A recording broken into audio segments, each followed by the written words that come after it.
Vamos a ver Romanos capítulo 5, versículos 6 al 8. Estamos abriendo los regalos perfectos de parte de Dios y hoy nos toca ver el amor de Dios. La palabra pecador proviene del verbo griego amartano. Esta palabra fue utilizada originalmente por los griegos para referirse a un arquero que le erraba al blanco. Aquellos que arrojaban flechas, ¿se acuerda? Luego pasó a significar alguien que le erró al camino acertado. En el Antiguo Testamento griego, este verbo fue escogido para referirse al errar a una meta establecida por Dios, el no agradar a Dios. Un pecador, entonces, no es necesariamente alguien que se ha apartado a una vida perversa, sino que cada persona que no tiene a Cristo es un pecador porque ha fallado a la meta del propósito de Dios para su vida. La meta es vivir en comunión con Dios por medio de Cristo. Nosotros tendemos a pensar que la palabra pecador solo se aplica a personas muy malas. Eso es lo que habitualmente pensamos. Pero la verdad es que cuando entendemos que todos hemos pecado, que todos hemos fallado al blanco divino, entonces, según la palabra de Dios, todos somos pecadores. Esas son las malas noticias. Usted es un pecador. Y me pone contento que esté escuchando en este momento. Hay personas que dicen, yo no quiero ir a la iglesia en la cual me digan que soy un pecador. Pero es la verdad. Sin embargo, las buenas noticias son estas. Si usted es un pecador, entonces es una de las personas que Dios ama, porque Dios ama a los pecadores. Nosotros amamos a personas que son fáciles de amar. De hecho, por lo general nos caen bien las personas que son como nosotros. Entonces, asumimos que ese es el tipo de amor que Dios tiene para con nosotros. Y es más, llegamos a pensar que no debemos ser tan malos si Dios realmente nos ama. D.A. Carson, un maravilloso teólogo, ilustró la diferencia entre nuestra visión del amor y el amor de Dios. Él escribió lo siguiente: imagínese a Carlos y Susana caminando por la playa de la mano. Se han sacado el calzado y la arena húmeda cruje bajo sus pies. Carlos mira a Susana en sus hermosos ojos almendrados y le dice, Susana, te amo de verdad. ¿Qué quiere decir él con esto? Bueno, si asumimos que es un hombre decente y un cristiano de verdad, él por lo menos quiere decir, Susana, significas todo para mí. No puedo vivir sin ti. Tu sonrisa me paraliza, tu buen humor, tu cabello, tus ojos, todo me fascina. Te amo. Lo que él seguramente no quiere decir, sigue comentando Carson, es, Susana, más allá del hecho de que tu nariz es más grande que la de una caricatura, que tu cabello es tan grasoso que podría servir de aceite para camiones, que tus rodillas son tan huesudas que hasta un camello parece elegante, tu personalidad hace que Atila sea un dulce. Así y todo, Susana, te amo. Esto es lo que Carson ilustró entre la diferencia de la visión del amor de Dios y el amor nuestro. Ahora, Dios nos dice en su palabra, te amo. ¿Qué nos quiere decir? ¿Que significamos todo para Él, que no puede vivir sin nosotros? Nuestra personalidad, nuestra sonrisa, nuestra belleza son excelentes. Cuando Él dice que nos ama, podemos decir que está diciendo, escucha. En términos morales, tu gruesa nariz y cabello grasoso, tus rodillas descoyuntadas y tu personalidad terriblemente egoísta hacen que seas absolutamente feo, pero te amo. No porque seas atractivo, sino porque decidí amarte.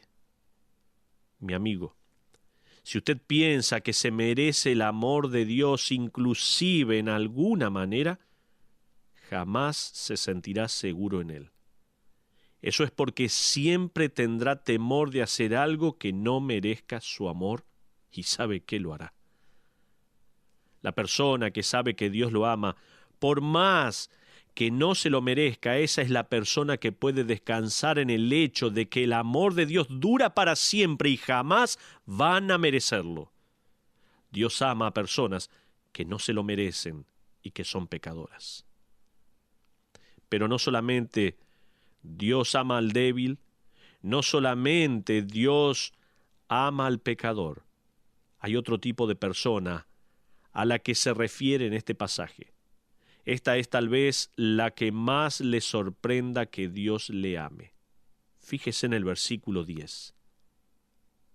Dice, porque si siendo enemigos. Entonces, el tercer tipo de persona que Pablo nos dice que Dios ama es el enemigo. Estas son 3 frases que usted debe de subrayar en su Biblia. Cuando aún éramos débiles, cuando aún éramos pecadores, siendo aún enemigos.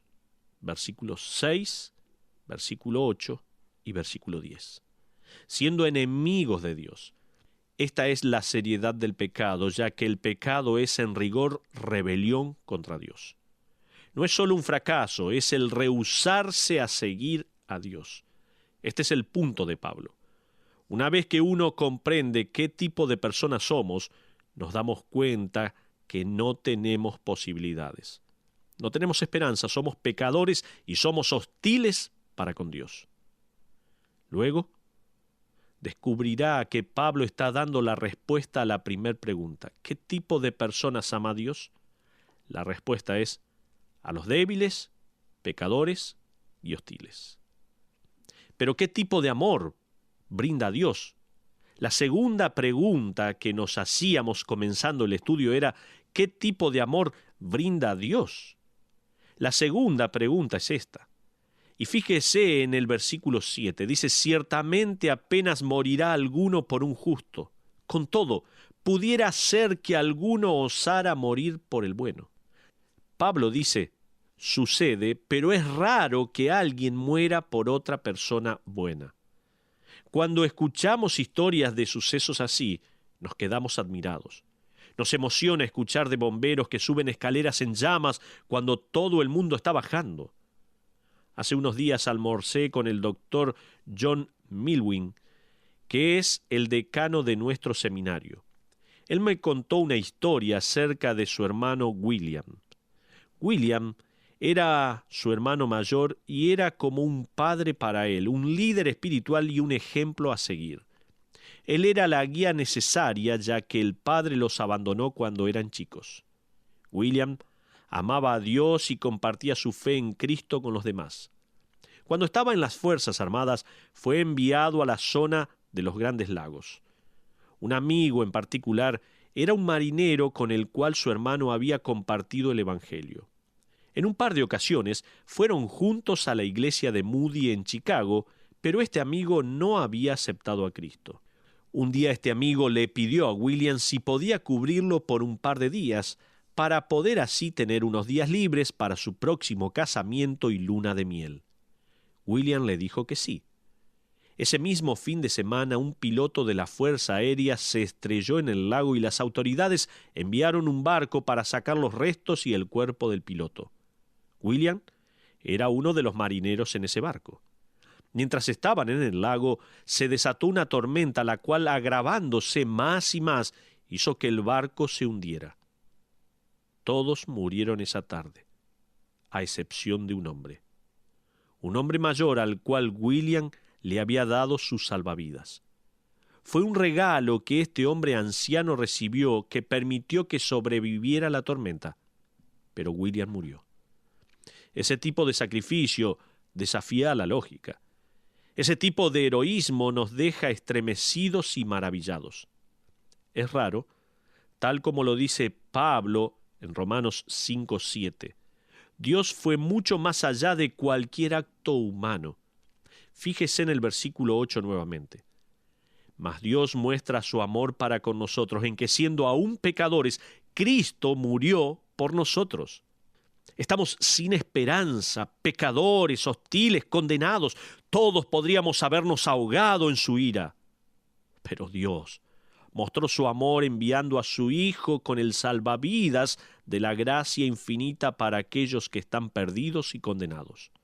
En Efesios capítulo 2, versículos 1 al 5 leemos de esta manera: Y Él os dio vida a vosotros cuando estabais muertos en vuestros delitos y pecados, en los cuales anduvisteis en otro tiempo, siguiendo la corriente de este mundo conforme al príncipe de la potestad del aire, el espíritu que ahora opera en los hijos de desobediencia, entre los cuales también todos nosotros vivimos en otro tiempo en los deseos de nuestra carne, haciendo la voluntad de la carne y de los pensamientos, y éramos por naturaleza hijos de ira, lo mismo que los demás. Pero Dios, que es rico en misericordia, por su gran amor con que nos amó, aun estando nosotros muertos en pecados, nos dio vida juntamente con Cristo.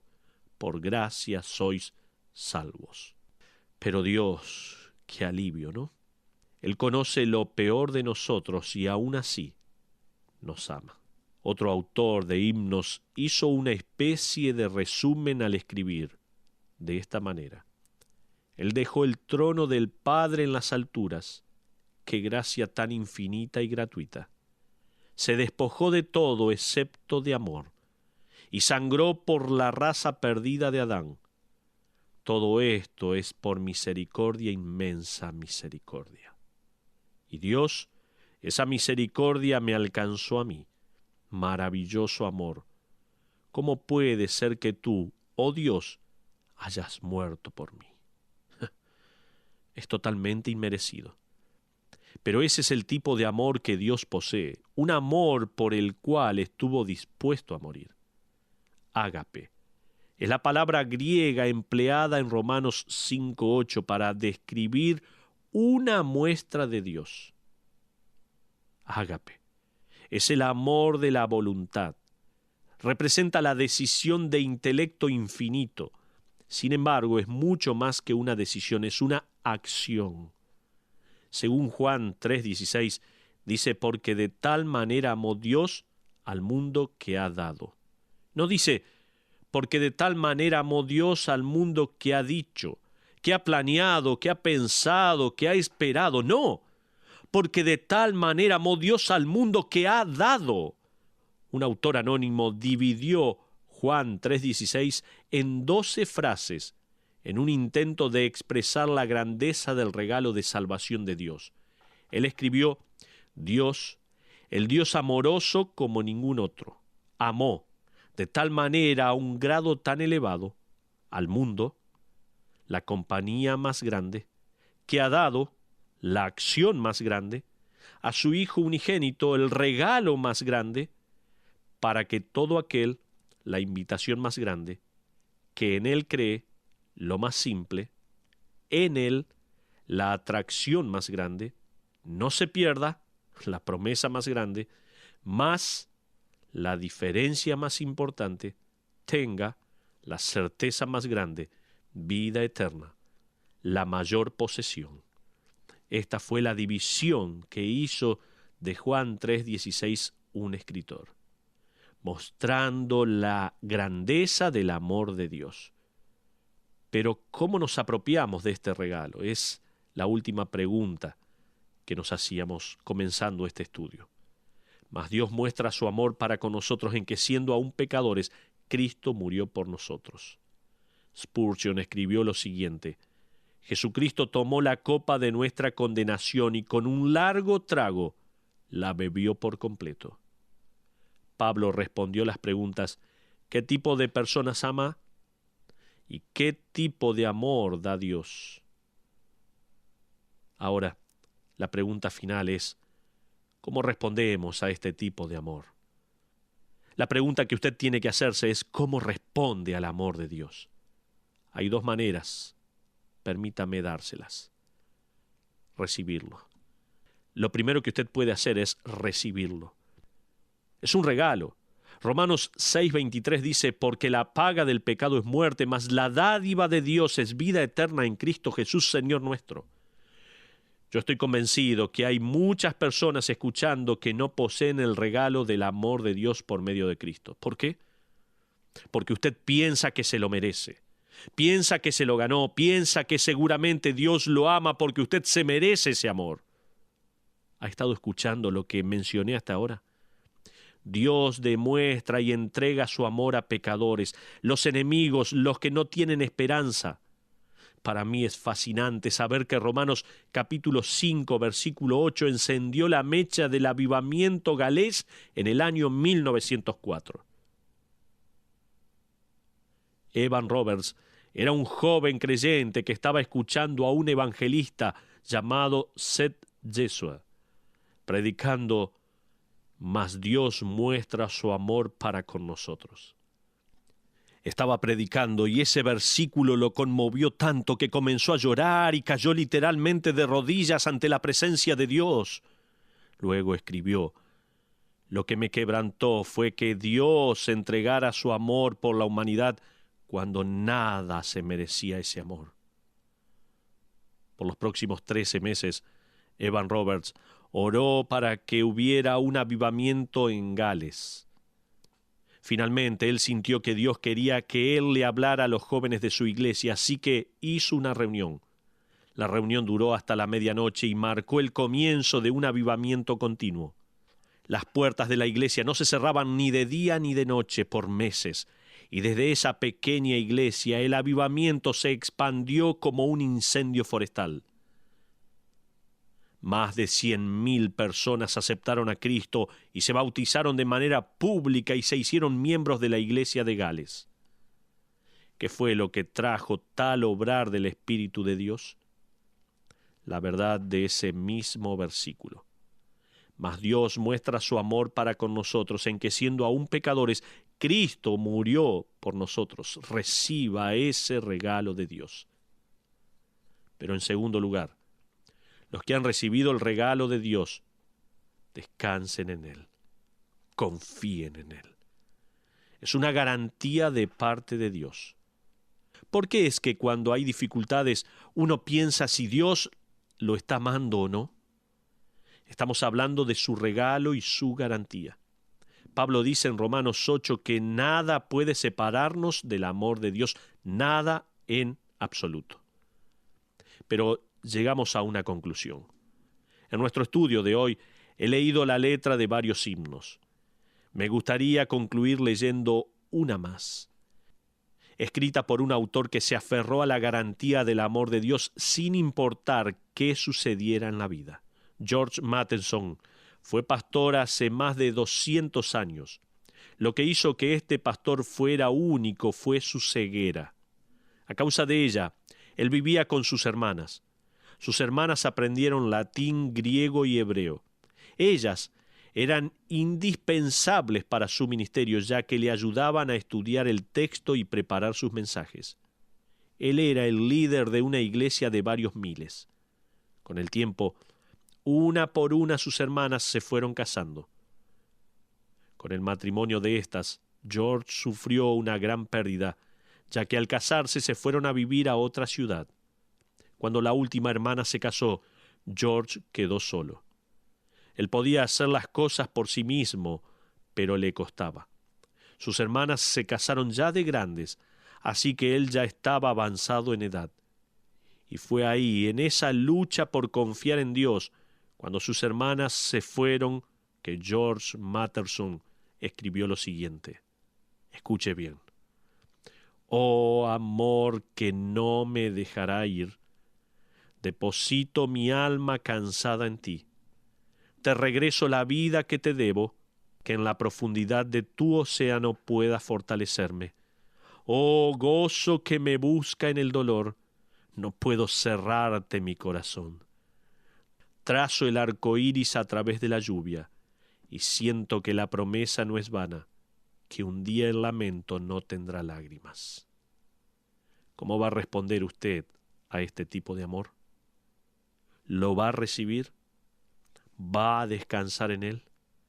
Es un regalo precioso, es una garantía que no tiene precio, es un regalo perfecto.